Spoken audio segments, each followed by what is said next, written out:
निशा जी ध्यान से सुनिएगा कि प्यार का पहला खत लिखने में वक्त तो लगता है, नए परिंदों को आसमान में उड़ने में वक्त तो लगता है।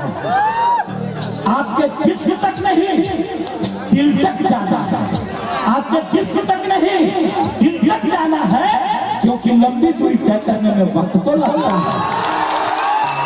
और बहुत बहुत धन्यवाद, बहुत बहुत धन्यवाद। मैं गणेश जी का बहुत बहुत हार्दिक अभिनंदन करना चाहूंगा और आपके लिए सिर्फ इतना कहेंगे, अगर अच्छा लगेगा तो ताली बजा दीजिएगा कि खुदा ने तुझे बनाया होगा, खुदा ने तुझे बनाया होगा, उस पर भी एक नशा छाया होगा।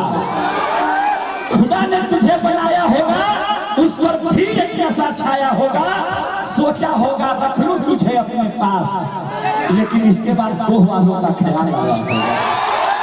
हेलो, आप जो बेटी है ना, ये बेटी कमाल की है। और मैं बता देता हूँ कि इन बेटियों के लिए तालियां एक बार जरूर बजनी चाहिए, क्योंकि आप साधारण बेटी नहीं है। बेटियां भगवान का सबसे बड़ा वरदान होती है। बेटियां घर में हो तो घर की दीवारें बोलती है। हाँ, बेटियों ने हमेशा ही नाम रोशन किया है। मीरा बनकर जौहर का प्याला पिया है, रानी लक्ष्मीबाई बनकर के हाथ में तलवार ली है, साक्षी सिंधु मलिक खेल के मैदान में खिलखिलाई है।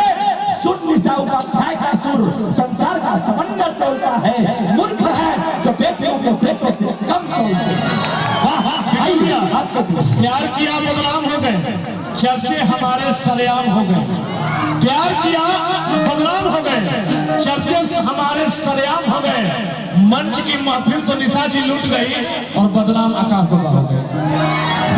बाबा ये बाबा ये गोलू जी, निशा उपाध्याय जी, मेरी मानो तो मोहब्बत पूरी नहीं है, मेरी मानो तो मोहब्बत पूरी नहीं है, जिंदगी इससे अधूरी नहीं है। गलतियां हो तो माफी मांग लिया करो, गलतियां हो तो माफी मांग लिया करो, क्योंकि इश्क भी हमेशा जरूरी नहीं है। मैं विशेष रूप से आभार प्रकट